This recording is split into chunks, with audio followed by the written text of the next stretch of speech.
You wake up, swallow, and immediately feel a sharp, scratchy friction in the back of your throat. It's a sudden pain that derails your day.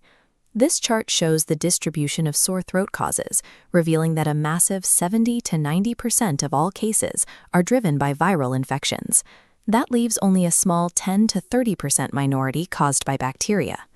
Because the overwhelming majority of these infections are viral, the instinct to seek out a prescription for antibiotics will have zero impact on the illness. Antibiotics only kill bacteria, making them entirely useless against viruses like the common cold. Demanding antibiotics for viral throat pain creates a serious consequence. It contributes heavily to antibacterial resistance.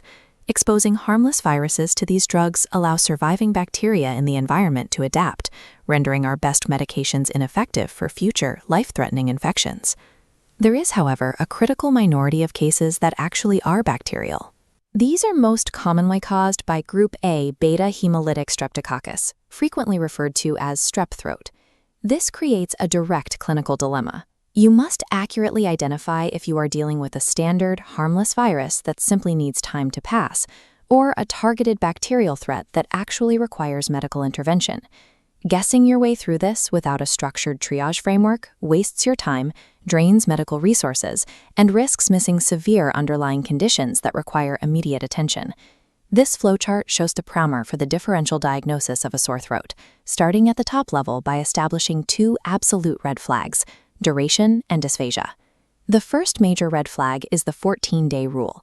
The vast majority of standard sore throats resolve spontaneously within 2 weeks. If your symptoms persist beyond 14 days, you must seek an immediate medical referral for further investigation. The second critical red flag is true dysphagia. Dysphagia is the precise medical term for experiencing actual physical difficulty in swallowing. It is completely normal to feel pain when you swallow with a standard sore throat. True dysphagia means you are experiencing a mechanical blockage or severe airway restriction that actively hinders your breathing or the physical movement of food. Patients presenting with these severe swallowing difficulties could be dealing with serious underlying conditions, such as a peritonsillar abscess, or in rare cases, carcinoma.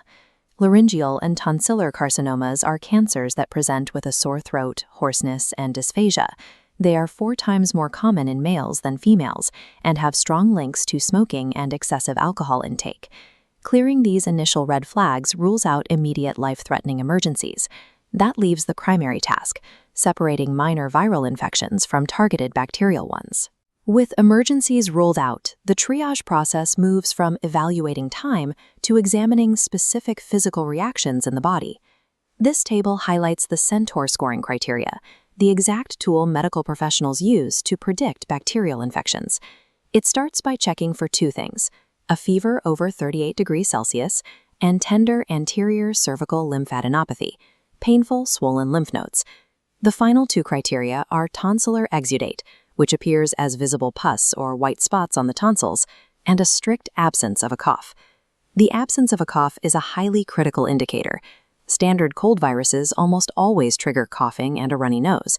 If your throat is severely painful, but your lungs and sinuses are completely clear, the probability heavily shifts toward a bacterial origin.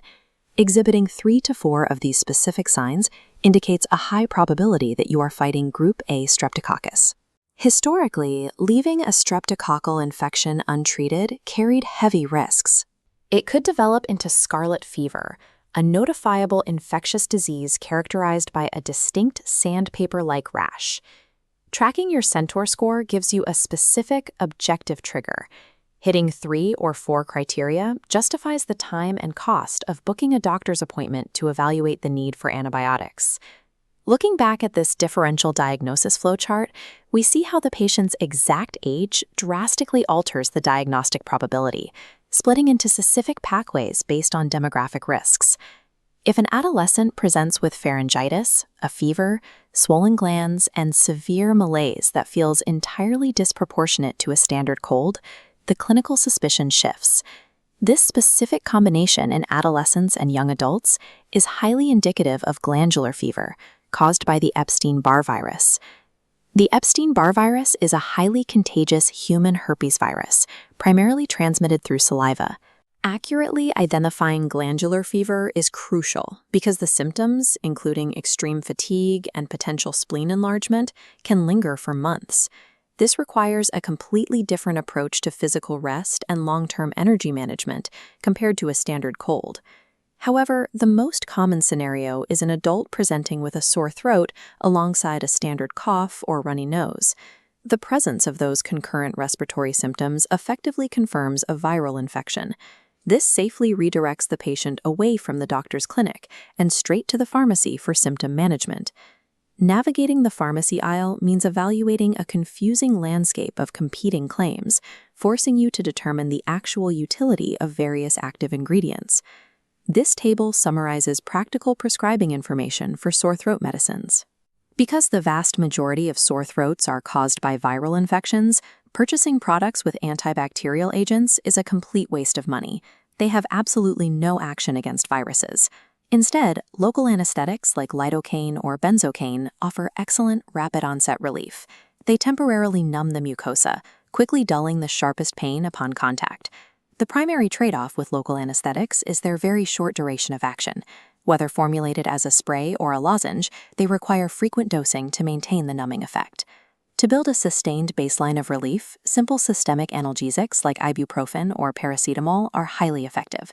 Systemic analgesics are pain-relieving medications that circulate throughout the entire body to reduce widespread pain and inflammation. Clinical trials indicate that taking systemic analgesics regularly provides the highest efficacy to cost ratio. They deliver reliable, sustained reduction of throat pain, representing the smartest choice for baseline symptom management. This chart maps the ideal treatment protocol for an adult with standard cold symptoms, plotting efficacy against cost and effort, and placing systemic analgesics firmly in the high-efficacy, low-cost quadrant. By establishing a baseline with inexpensive systemic analgesics and layering in short-acting local anesthetics only when the pain spikes, you achieve the most evidence-based pain relief without needing a doctor's visit. This scorecard checklist summarizes the distinct patient profiles and the exact action steps a parent should take when evaluating a child's throat. Before rushing to the pediatrician at the first complaint of pain, systematically track the objective Centor criteria. Look for a fever, check for swollen nodes, look for pus, and note the absence of cough. Apply targeted over-the-counter relief for clearly viral cases. Reserve clinical scores to hunt for strep throat, and immediately seek medical referral if you hit the 14-day limit or encounter any true mechanical difficulty swallowing.